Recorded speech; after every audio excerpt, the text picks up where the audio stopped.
बिस्मिल्लाहिर्रहमानिर्रहीम। मुझे तो इल्म ही नहीं था कि मुझे अपनी मोहब्बत बचाने के लिए खुद अपने हाथों से एक तिकोन बनाना पड़ेगी। लोग अपने महबूब को 7 पर्दों में छुपा कर रखना चाहते हैं। मेरी भी कुछ ऐसे ही सोच थी, मगर क्या करती, जिंदगी इस जगह पर ले आई थी कि मुझे अपने शौहर के लिए ही एक लड़की की तलाश थी। मैं लोगों से कहती तो मेरा मजाक उड़ाया जाने लगा था। सबसे ज्यादा दुख मुझे अपनी सास के चेहरे पर फातिहाना मुस्कुराहट देखकर होता था, जबकि मेरा शौहर अब अक्सर मुझसे खफा रहने लगा था। वो कहता था कि मुझे तुम्हारे सिवा कोई लड़की अपनी जिंदगी में नहीं चाहिए। दुनिया इधर की उधर हो जाए, मैं फकत तुम्हारे साथ ही जिंदगी बिताना चाहता हूँ। मैं दूसरी शादी का झंझट नहीं पालना चाहता। जबकि मुझे तो मालूम था कि ये सब अल्फाजी ही होते हैं। मर्द को अपनी सगी औलाद हर हाल में चाहिए होती है। जबकि मैं तो बांझ थी। ये खबर मुझे शादी के 2 साल बाद पता चली थी। तब ऐसा लगा था कि मैं तबाह बर्बाद हो गई हूँ। मैं हंसना भूल गई थी। मुझे कुछ समझ ही नहीं आ रहा था कि मैं क्या करूँ। मैंने अपनी अम्मी को फोन मिलाया था। उनकी आवाज सुनकर मैं फूट फूट कर रोने लगी थी। अम्मी बोली, क्या बात है ताहिरा, तुम रो क्यों रही हो? मैं बोली, अम्मी मुझे आप लोगों की बद्दुआ लग गई है। मैं जलील ख्वार हो गई हूँ। अम्मी कहने लगी, अल्लाह न करे मेरी बच्ची कि हमारी जिंदगी में कभी ऐसा दिन आए कि तुम्हें बद्दुआ देने लगे। मुझे बताओ तो सही कि हुआ क्या है। मैं तड़प कर बोली, अम्मी मेरी शादी को 2 साल हो गए हैं, मगर मेरे यहाँ औलाद नहीं हुई। आज मैं डॉक्टर के पास गई थी। डॉक्टर ने मुझे साफ साफ अल्फाज में कह दिया है कि तुम बांझ हो, तुम माँ नहीं बन सकती। अब मैं क्या करूंगी, कहाँ जाऊंगी? मुझे 100% यकीन है कि मेरी ये बात सुनकर मेरी सास मुझे तलाक दिलवा कर ही दम लेगी। अम्मी कुछ सोचने के बाद बोली, बेटी गम न करो, अल्लाह एक दरवाजा बंद करता है तो 10 और दरवाजे खोल देता है। तुम ऐसा करो कि अपने शौहर की दूसरी शादी अपने हाथों से करवा दो। यूं वो तुम्हारा एहसानमंद रहेगा और तुम्हें छोड़ने का कभी सोचेगा भी नहीं। अम्मी की बात सुनकर मुझे बहुत दुख हुआ था। यही लगा था कि वो मुझसे दुश्मनी निभा रही है। तब मैं बोली, अम्मी मुझे आपसे इस बात की तवक्को नहीं थी। इतना कहकर मैंने फोन बंद कर दिया था। मैं सारा दिन रोती रही थी। शाम के वक्त यासिर घर वापस आया तो मुझे देखकर बोला, क्या बात है ताहिरा, तुमने कमरे में इस कदर अंधेरा क्यों किया हुआ है और तुम रो क्यों रही हो? अम्मी ने कुछ कहा है? मैंने नफी में सर हिला दिया और रोते हुए बोली, यासिर मेरी तकदीर में अंधेरा लिख दिया गया है, मैं उजड़ गई हूँ। यासिर ने खफगी से मुझे घूरा था। वो कहने लगा, तुम पागल तो नहीं हो गई हो? ऐसी बातें क्यों कर रही हो? मैं तुम्हारा शौहर तुम्हारे पास मौजूद हूँ। अल्लाह का दिया हुआ हमारे पास सब कुछ है। मैं तुमसे बेइंतहा मोहब्बत करता हूँ, फिर बैठे बिठाए तुम्हें क्या हो गया है? मैंने नफी में सर हिला दिया और बोली, यासिर अल्लाह का दिया हुआ सब कुछ हमारे पास नहीं है। तुम ये बात कैसे भूल सकते हो कि हमारी जिंदगी में सबसे बड़ी नेमत नहीं है? हम शादी के 2 साल बाद भी बे औलाद हैं। यासिर ने मेरा हाथ पकड़ लिया और बोला, गम न करो ताहिरा, अल्लाह हमें औलाद भी देगा। तब मैं फूट फूट कर रोने लगी और बोली, नहीं यासिर, अल्लाह मुझे औलाद नहीं देगा। आज मैं डॉक्टर के पास चेकअप के लिए गई थी। उसने कहा है कि तुम बांझ हो, उम्र भर बच्चा पैदा नहीं कर सकोगी। मेरी बात सुनकर यासिर के चेहरे पर साया सा लहरा गया था। वो बड़ी देर खामोश रहा था। मेरा दिल डूबने लगा था। तब यासिर ने मेरा हाथ थाम लिया और बोला, कोई बात नहीं, मेरे लिए तुम ही काफी हो। मैं तुम्हारी मोहब्बत के सहारे अपनी तमाम उम्र बिता सकता हूँ। मैं बोली, यासिर अगर आपको कभी औलाद की जरूरत महसूस हुई तो हम क्या करेंगे? यासिर मुस्कुरा दिया और बोला, मुझे तुम्हारे सिवा कुछ भी नहीं चाहिए। यासिर की ऐसी बातें सुनकर मेरे दिल को बड़ी ढारस मिल गई थी। मेरा शौहर मेरे साथ था तो फिर मुझे किस बात का गम था? ये बात अब तक मेरी सास तक भी पहुंच गई थी। उसके चेहरे की मुस्कुराहट देखकर तो मुझे ऐसा लगा था जैसे उसे हफ्ते अकलीम की दौलत मिल गई हो। वो अब मुझे देख देख कर बातें सुनाया करती थी। एक दिन हमारी पड़ोसन घर आई तो उससे कहने लगी, मैंने बहुत से ऐसे लोग देखे हैं जिन्होंने अपने वालिदैन की दिल आजारी की और फिर वो सारी उम्र रुलते ही रह गए। पड़ोसन कहने लगी, अच्छा ऐसे भी कौन से लोग हैं, मुझे भी तो बताओ। तब मेरी सास बोली, अरे बहन छोड़ो ऐसी बातों को, तुम बस मुझे कोई अच्छा सा रिश्ता ढूंढ दो, मैं अपने बेटे की दूसरी शादी करना चाहती हूँ। पड़ोसन कहने लगी, क्यों, तुम्हारी पहली बहू को क्या हो गया है? तब मेरी सास मुस्कुराना अंदाज में हंसकर बोली, वो बेचारी तो बांझ है, औलाद पैदा नहीं कर सकती। अब हमें तो अपनी नस्ल बढ़ानी है ना, मेरा दुनिया में एक ही तो बेटा है। ये सब बातें सुनकर मैं थर थर कांपने लगी थी। जब यासिर घर वापस आया तो मैंने रो रो कर उसे सारा किस्सा सुना दिया था। यासिर को बहुत गुस्सा आया। उसने मेरा हाथ पकड़ लिया और मुझे अपने साथ अपने कमरे से बाहर ले गया। वो मुझे अपनी वालदा के रूबरू खड़ा करके बोला, अम्मी ये लड़की मेरी पहली और आखिरी मोहब्बत है। मैं इसके अलावा किसी को अपनी जिंदगी में शामिल नहीं कर सकता। ये खुदा न खास्ता अगर बिस्तर से भी लग गई ना, तब भी मुझे ये दुनिया की हर लड़की से ज्यादा अजीज होगी। इसलिए आज के बाद आप मेरी दूसरी शादी का जिक्र मत कीजिएगा। मेरी सास ने सर झटक दिया और कहने लगी, मैंने तो आज तक ऐसा मर्द नहीं देखा जो अपनी बांझ बीवी के इस कदर नाजो नखरे उठाता हो। हमारे जमाने में तो जब किसी को पता चलता था कि उसकी बीवी में कोई नुक्स है तो वो फौरन तलाक देकर उसे घर से निकाल देता था। यासिर कहने लगा, अम्मी मैंने आपसे पहले भी कहा है कि मैं ताहिरा से बहुत मोहब्बत करता हूँ और ये मोहब्बत कभी खत्म नहीं होगी, इसलिए आप ऐसी बातें करके मेरी दिल आजारी मत किया करें। मेरी सास चुप कर गई थी, जबकि यासिर की बातें सुनकर मेरा खून बढ़ गया था। मैं बेइंतहा खुश हो गई थी। ऐसा लग रहा था जैसे मैं 7वें आसमान में उड़ रही हूँ। मैंने अपने शौहर से खूब प्यार मोहब्बत की बातें की थी और उनका एहसान माना था कि वो मेरे खातिर सबके सामने डट जाते हैं। रात हुई तो मैंने सोचा कि यासिर को चाय बना कर दे दूं। मैं चाय बनाने किचन में आई तो मेरी सास के कमरे से आवाजें आ रही थी। मैं अपना नाम सुनकर चौंक गई थी। मैंने गौर किया तो वो अपनी बेटी से फोन पर महुए गुफ्तगू थी। कहने लगी, तुम फिक्र न करो, देखना उस मनहूस ताहिरा का तो मैं पत्ता कैसे साफ करती हूँ। अभी तो यासिर के दिमाग पर उसकी मोहब्बत का खुमार तारी है, लेकिन कुछ माह गुजर जाने दो, देखना किस तरह लाइन पर आता है। मैं तो उसकी दूसरी शादी करवा कर ही रहूंगी। तुम ऐसा करो कि उसके लिए कोई मुनासिब सी लड़की ढूंढना शुरू कर दो, तब तक मैं यासिर को खुद ही दूसरी शादी के लिए रजामंद कर लूंगी। ये बातें सुनकर मेरे दिल पर बहुत बोझ आन पड़ा था। आंखों में आंसू आ गए थे और मैं चाय बनाए बगैर ही कमरे में आकर लेट गई थी। अब मेरी जिंदगी बहुत बेजान हो गई थी। हर वक्त यही धड़का लगा रहता था कि कहीं यासिर मुझे छोड़ ही न दे, कहीं वो अपनी माँ की बातों में आकर दूसरी शादी ही न कर ले। यासिर जब भी काम से वापस आते तो मैं बहुत गौर से उसका चेहरा देखा करती थी कि कहीं वो गुस्से में तो नहीं है, कहीं वो मुझसे बेजार तो नहीं हो गया, क्या वो मेरे साथ ठीक तरीके से बात कर रहा है या मुंह फेर रहा है। मेरी तो कोई सहेली भी नहीं थी जिससे मैं अपना गम बांट सकती। मुझे अब अपनी अम्मी का ही ख्याल आया था, मगर पिछली बार उन्होंने जो मशवरा दिया था वो मुझे बिल्कुल भी अच्छा नहीं लगा था, इसीलिए उनसे बात करना ही छोड़ दिया था। आज मेरा दिल बहुत भरा हुआ था, इसीलिए मैंने अम्मी को फोन मिला लिया था। मैंने हेलो किया तो अम्मी रोने लगी थी। वो बोली, ताहिरा, तुमने एक बार फोन करके मेरे दिल में अपनी चाह बढ़ा दी और उसके बाद दोबारा फोन ही नहीं किया। मैं हर रोज इंतजार करती थी कि कब तुम मुझसे बात करोगी। तुम तो जानती हो कि मुझे मोबाइल इस्तेमाल करना नहीं आता और मैं तुम्हारी भाभीियों से भी नहीं कह सकती कि मेरी ताहिरा से बात करवा दो। तुम कहाँ गायब हो गई थी? मेरे साथ बात करने को जी नहीं चाहता क्या? मुझे तो इल्म ही नहीं था कि मेरी माँ मेरे खातिर तड़प रही होगी। मैं सिसकने लगी थी और बोली, अम्मी, मेरी जिंदगी पहले बहुत खुशगवार गुजर रही थी, मगर जब से मुझे इस बात का इल्म हुआ है कि मैं बांझ हूँ, तब से हर वक्त मेरे सर पर तलवार लटकती रहती है। मेरी सास ने मुझे कभी भी तस्लीम नहीं किया था, अब तो उसकी ईदी हो गई है। वो कभी पड़ोसन से कहती है कि मेरी बेटी के लिए रिश्ता ढूंढ दो, तो कभी अपनी बेटी से कहती है कि इस बार बहू मैं अपनी पसंद से लेकर आऊंगी, तुम अपने भाई के लिए रिश्ता ढूंढो। तब तक मैं यासिर को ज़हनी तौर पर दूसरी शादी के लिए तैयार करती हूँ। अम्मी, यासिर बहुत ही अच्छा इंसान है, उसने मेरा बहुत साथ दिया है। अब भी वो मेरे खातिर अपनी अम्मी से लड़ पड़ता है, मगर है तो वो मर्द ही ना। कब तक मुझे अपने दिल की रानी बनाकर रखेगा? एक ना एक दिन तो उसे इस बात का एहसास हो ही जाएगा कि मुझे अब दूसरी शादी कर लेना चाहिए। अम्मी कहने लगी, बेटी, मैं तुम्हारा गम समझती हूँ। मुझे एहसास है कि इस वक्त तुम किस कैफियत से गुजर रही होगी, इसीलिए तो तुम्हें उस दिन इस बात का मशवरा दिया था कि तुम यासिर की दूसरी शादी खुद करवा दो। वो अपनी करोड़ों की जायदाद यूं ही तो छोड़कर नहीं जाएगा ना। जाहिर सी बात है उसे वारिस चाहिए होगा। आज नहीं तो कल वो दूसरी शादी के मुतालिक जरूर सोचने लगेगा। अगर ऐसे में तुम्हारे शौहर ने तुम्हारी सास की पसंद की हुई लड़की से शादी कर ली तो सोचो कि तुम्हारे साथ इस घर में कैसा सुलूक होगा। मेरी मानो तो किसी गरीब से घर की कम उम्र लड़की से यासिर की शादी करवा दो। वो तुमसे दबकर भी रहेगी और कभी तुम्हारा मकाम हासिल करने की कोशिश भी नहीं करेगी। बच्चे वो जनेगी, मगर उसकी माँ तुम बन जाओगी और फिर मौका देखकर उस लड़की को अपने घर से चलता करना। अम्मी की बातें सुनकर मुझे लगा था कि वो बिल्कुल ठीक ही कह रही है।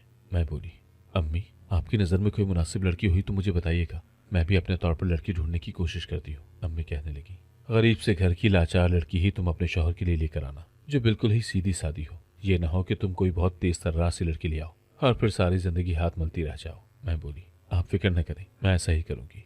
अब मैंने सोच लिया था कि यासिर की दूसरी शादी करवाए बगैर मेरा गुजारा इस घर में मुमकिन नहीं है, इसीलिए मैं घर वालों से चोरी छुपे ही यासिर के लिए लड़की ढूंढने लगी थी। मेरा दिल खून के आंसू रोता था। मैं कैसे अपने शौहर को अपने ही हाथों से किसी दूसरी औरत को सौंप सकती थी, और फिर शौहर भी वो जिसके खातिर मैंने हाथ पार कर दी थी। मैं गाँव की रहने वाली थी, गाँव के चौधरी और सरपंच की इकलौती बेटी थी। मेरे वालिदैन और भाई मुझ पर जान निछावर करते थे। जिंदगी बहुत हसीन थी, अगर मुझे सिर्फ एक बात की ख्वाहिश थी, और वो ये कि मेरा रिश्ता मेरे वालिदैन बचपन में ही मेरी पप्पू के बेटे के साथ तय कर दिया था। तौकीर रिवायती चौधरी था। उसने आज तक स्कूल की शक्ल तक नहीं देखी थी, जबकि मैंने मैट्रिक पास किया हुआ था। वैसे भी तौकीर बहुत ही अजीब किस्म का इंसान था, बहुत ही मगरूर और बदमिजाज शख्स। तालीम तो मेरे भाइयों ने भी हासिल नहीं की थी, मगर वो फिर भी सुलझे हुए थे। बात करने का ढंग उन्हें आता था। अम्मी ने मेरे भाइयों की तरबियत बहुत अच्छे तरीके से की थी, जबकि तौकीर तो ऐसा था जैसे वो खुद पल पढ़ कर जवान हो गया हो। उसे किसी ने अच्छे बुरे की तमीज तक नहीं सिखाई थी। गांव की हर दूसरी लड़की के साथ उसका मुआशका चलता था। मैंने तो ये भी सुन रखा था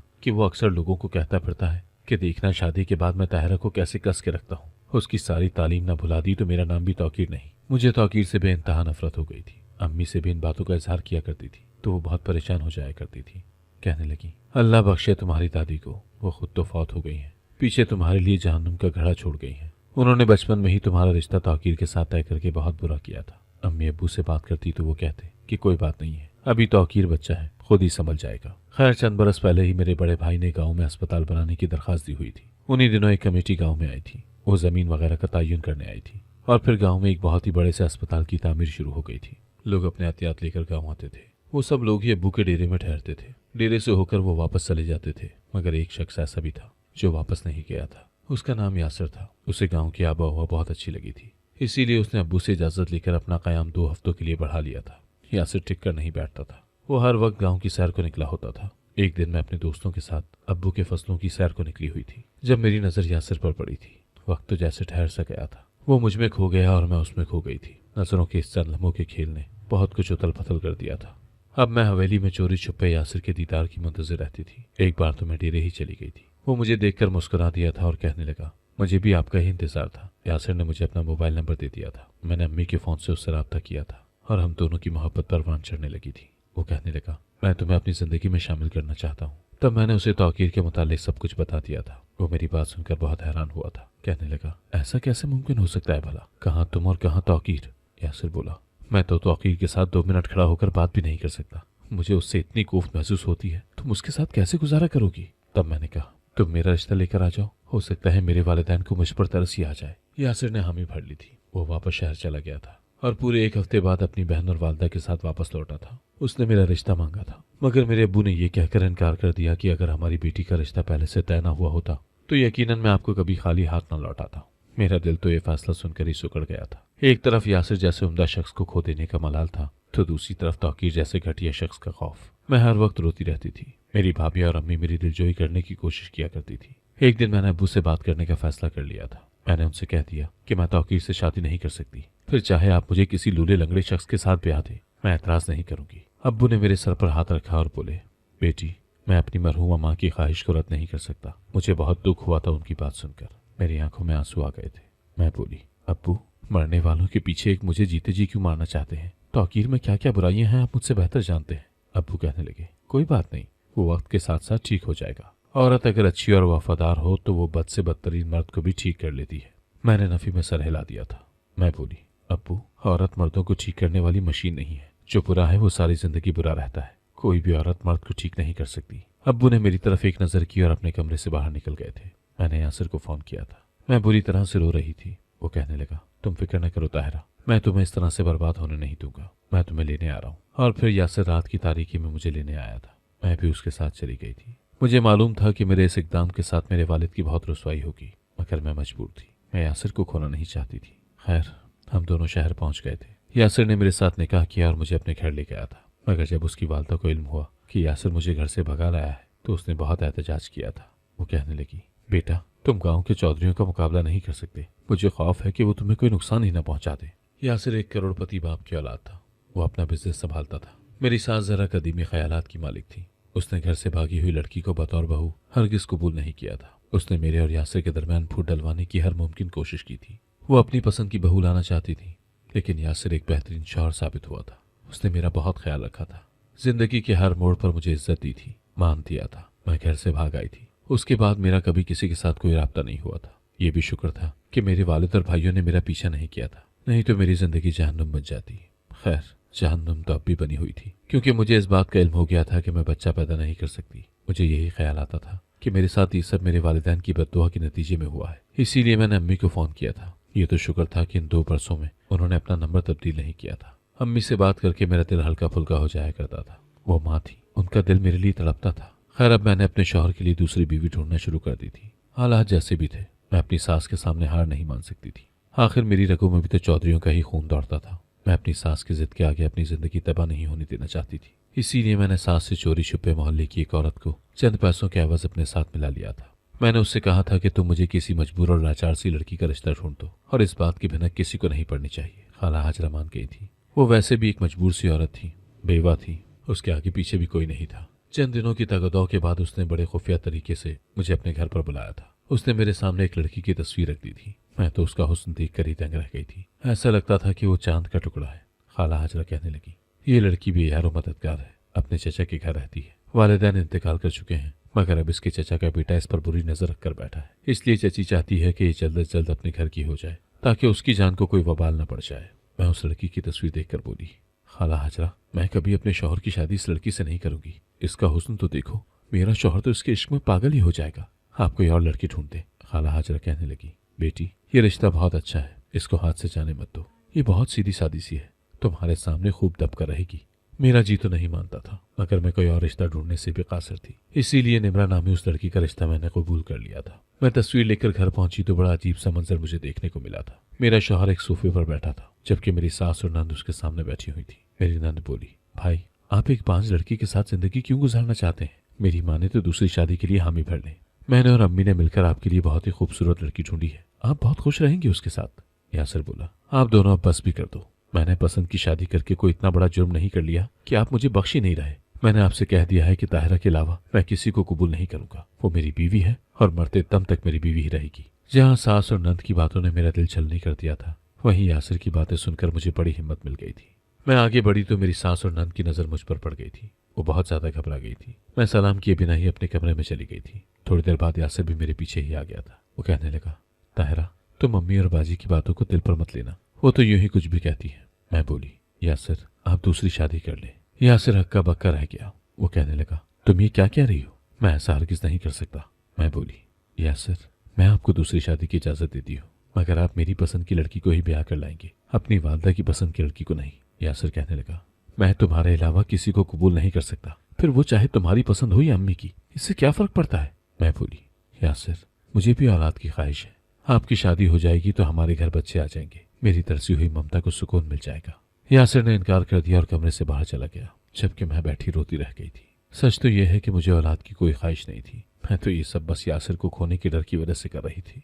खैर, फिर कुछ दिन मेरे और यासिर के दरमियान नाराजगी रही थी, मगर मैंने उसे रो रो कर दूसरी शादी के लिए रजामंद कर ही लिया था। मैं खुश नहीं थी, मगर मेरे हाथ में और था भी क्या। मजबूरी ऐसी चीज है जो इंसान को अंदर से निचोड़ कर रख देती है। जिस दिन निम्रा ब्याह कर हमारे घर आई थी, मेरी सास ने खूब हंगामा मचाया था। उसने यासिर के साथ भी बहुत लड़ाई की थी कि कम से कम दूसरी शादी तो मेरी मर्जी से कर लेते। सास को यूं जलता हुआ देखकर उसूलन तो मुझे सुकून मिल जाना चाहिए था, मगर मैंने भी वो सारी रात अंगारों पर बसर की थी। मैं सारी रात रोती रही थी। ये ख्याली सुहाने रूह था कि जिस शख्स की आंखों में फकत मेरे लिए मोहब्बत हुआ करती थी, आज वो किसी और को देखकर मुस्कुरा रहा होगा। सुबह हुई तो मैं जल्दी से अपने कमरे से निकल आई थी, क्योंकि मैं यासिर से मुलाकात करना चाहती थी, मगर वो तो दिन के 11 बज जाने तक भी कमरे से नहीं निकला था। मैंने अपनी सौतन निम्रा से पूछा तो वो कहने लगी, यासिर तो सो रहे हैं। मैंने उसकी जानिब घूर कर देखा और बोली, तुमने उसे जगाया क्यों नहीं? निम्रा रोने लगी थी। वो बोली, यासिर ने मुझसे कहा है कि उन्होंने ये शादी फकत आपकी जिद की वजह से की है, और अब मैं किसी भी तरह उन पर अपना हक न जताऊं, नहीं तो वो मुझे तलाक देकर घर से निकाल देंगे। मैं माजरत खा हूं, मैं उन्हें जगाने की जसारत नहीं कर सकती। अगर उन्होंने मुझे अपने घर से निकाल दिया तो मैं कहाँ जाऊंगी? चची के घर जाने का सोच भी नहीं सकती।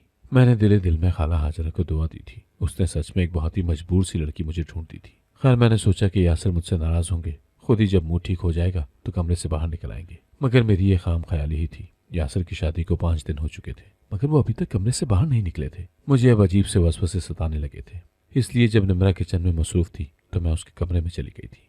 यासिर अपने मोबाइल पर मसरूफ था। कदमों की चाप सुनकर बोला, आ गई मेरी प्यारी निम्रा। ये अल्फाज हथौड़े की तरह मेरे आसाब पर बरसे थे। मैं वापस पलट गई थी। क्या फकत 5 ही दिनों में निम्रा यासिर के लिए प्यारी हो गई थी? मेरी आंखों से आंसू बहने लगे थे। मेरा दिल बहुत ही मुस्तरिब था, इसीलिए सास के कमरे की जानिब बढ़ी।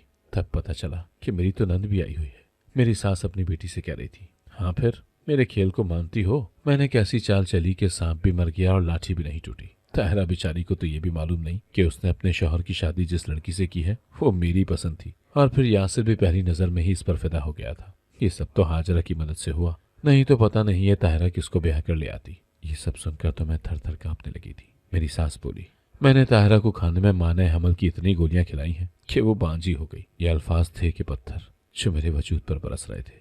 मैं जल्दी से अपने शौहर के कमरे की जाने पड़ी थी ताकि उससे कहूं कि आकर अपनी माँ और बहन की बातें सुन लो। उन दोनों ने मुझ पर कितना बड़ा जुल्म किया है, मगर शायद आज की रात पर्दे से रखने की रात थी। जब मैं यासिर के कमरे की जानिब गई तो वो निम्रा से कह रहा था, मैंने जज्बात में आकर बहुत गलत फैसला कर लिया था जो मैं ताहिरा को भगा कर ले आया था। शादी के कुछ अरसे बाद ही मुझे अपनी गलती का एहसास होने लगा था, मगर तब तक बहुत देर हो चुकी थी। ताहिरा के भाइयों को इल्म हो चुका था कि वो मेरे साथ आई है, इसीलिए वो मुझे हर चंद रोज बाद फोन करके धमकाते थे कि अगर तुमने हमारी बहन का ख्याल नहीं रखा तो तुम्हारा अंजाम बहुत बुरा होगा। मैं चौधरियों में रहकर आया था, मुझे पता है कि ये लोग कितने खतरनाक होते हैं, इसीलिए मैं ताहिरा को छोड़ने का सोच भी नहीं सकता था। अब अम्मी ने मुझे अपने प्लान में शामिल कर लिया तो यूं हमने मिलकर तुम्हें पसंद किया और खाला हाजरा के जरिए ताहिरा को बेवकूफ बनाया।